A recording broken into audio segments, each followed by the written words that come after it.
अरण्यकांड। भगवान राम के वनवास को 13 बरस बीत गए थे और वनवास का अंतिम वर्ष था। भगवान राम, सीता और लक्ष्मण गोदावरी नदी के किनारे जा रहे थे। गोदावरी के निकट एक जगह सीता जी को बहुत पसंद आई। उस जगह का नाम था पंचवटी।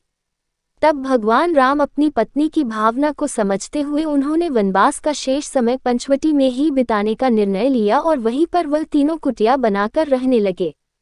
पंचवटी के जंगलों में ही एक दिन शूर्पणखा नाम की राक्षस औरत मिली और वह लक्ष्मण को अपने रूप रंग से लुभाना चाहती थी। जिसमें वह असफल रही तो उसने सीता को मारने का प्रयास किया। तब लक्ष्मण ने शूर्पणखा को रोकते हुए उसके नाक और कान काट दिए। जब इस बात की खबर शूर्पणखा के राक्षस भाई खर को पता चली तो वह अपने राक्षस साथियों के साथ राम, लक्ष्मण, सीता जिस पंचवटी में कुटिया बनाकर रह रहे थे वहां पर उसने हमला कर दिया। भगवान राम और लक्ष्मण ने खर और उसके सभी राक्षसों का वध कर दिया। जब इस घटना की खबर शूर्पणखा के दूसरे भाई रावण तक पहुंची तो उसने राक्षस मारीची की मदद से भगवान राम की पत्नी सीता का अपहरण करने की योजना बनाई। रावण के कहने पर राक्षस मरीचि ने स्वर्ण मृग बनकर सीता का ध्यान अपनी ओर आकर्षित किया। स्वर्ण मृग की सुंदरता पर मोहित होकर सीता ने राम को उसे पकड़ने को भेज दिया।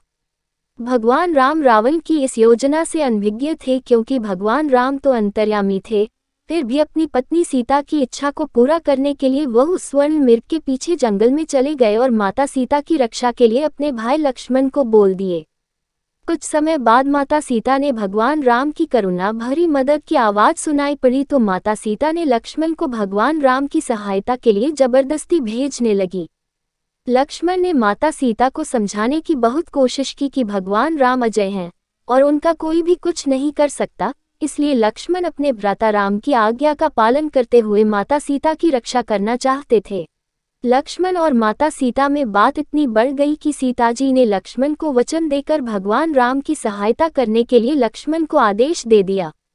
लक्ष्मण माता सीता की आज्ञा मानना तो चाहते थे लेकिन वह सीता को कुटिया में अकेला नहीं छोड़ना चाहते थे। इसलिए लक्ष्मण कुटिया से जाते वक्त कुटिया के चारों ओर एक लक्ष्मण रेखा बनाई ताकि कोई भी उस रेखा के अंदर नहीं प्रवेश कर सके और माता सीता को इस रेखा से बाहर नहीं निकलने का आग्रह किया। और फिर लक्ष्मण भगवान राम की खोज में निकल पड़े।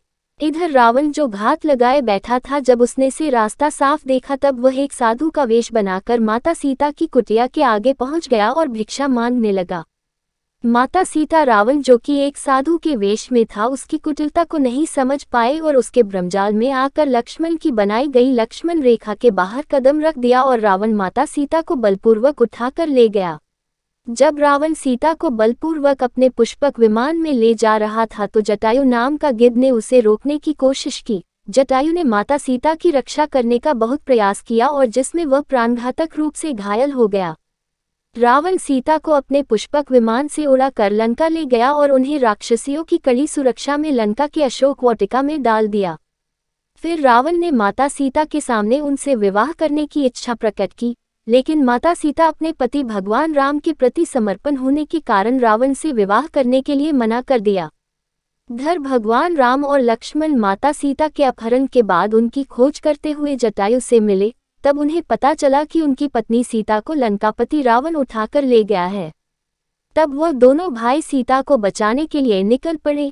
भगवान राम और लक्ष्मण जब माता सीता की खोज कर रहे थे तब उनकी मुलाकात राक्षस कबंध और परम तपस्वी साध्वी शबरी से हुई। उन दोनों ने उन्हें सुग्रीव और हनुमान तक पहुंचाया और सुग्रीव से मित्रता करने की सुझाव। कहानी पसंद आई हो तो चैनल को सब्सक्राइब करें प्लीज़ और वीडियो को लाइक शेयर करें। ऐसी ही और कहानियां सुनने के लिए बेल प्रेस करें। प्रभु श्री राम के कृपा बनी रहे। धन्यवाद। आपका दिन शुभ हो। बच्चों, ये कहानी आपको कैसी लगी? कृपया कमेंट करें।